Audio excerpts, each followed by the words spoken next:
ছোট পর্দার পরিচিত মুখ তাসনুভা তিশা বর্তমানে অভিনয়ের চেয়ে বেশি ব্যস্ত সময় কাটাচ্ছেন ক্রিকেট মাঠে। এবার খেলার মাঠের পোশাক বিতর্ক নিয়ে মুখ খুললেন তাসনুভা তিশা। তিনি বলেন, ক্রিকেটে ওড়না বা হিজাব পরে খেলার কোনো সুযোগ নেই। তাছাড়া অনেকে শালীন পোশাক পরেও বিভিন্ন মন্তব্যের শিকার হচ্ছে বলে জানান তিনি।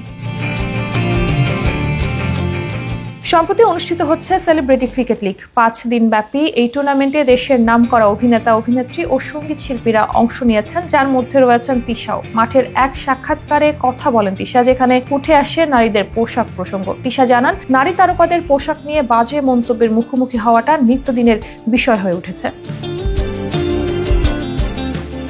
সাক্ষাৎকারে তিনি বলেন, আমাদের মেয়েদের ক্ষেত্রে যারা খেলছি, আমরা প্রত্যেকটা মেয়ের ব্যাপারে খুবই আজে বাজে ভাবে পোর্ট্রেট করা হচ্ছে। কে কতটুকু কাপড় পরলো, আবার আমরা খেলা দেখতে কম, এটা দেখতে এসেছি বেশি, মানে খুবই আজে বাজে কমেন্ট আসে। ইউটিউবাররা আসলে কমেন্ট আসার জন্য প্রপার কারণটা দিয়ে দিচ্ছে।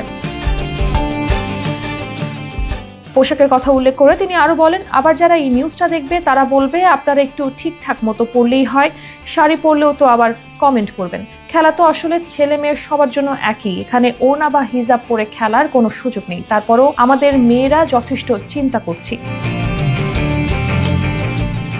শালীন পোশাক পরলেও বাজে মন্তব্য ধেয়ে আসে জানিয়ে অভিনেত্রী বলেন, এখন যে মেয়েটা বোরখা পরে ওই মেয়েকে দেখেও অনেকে অনেক কিছু হয়, মানে বোরখা পরলে আবার অনেকে অনেক ক্ষেপে যাবে। অনেক শালীন ভাবে একটা সালোয়ার কামিজ পরে ওড়না পরে খুব ভদ্রভাবে এসেছি, তারপরও কিন্তু অনেক ধরনের কমেন্ট শুনতে হবে।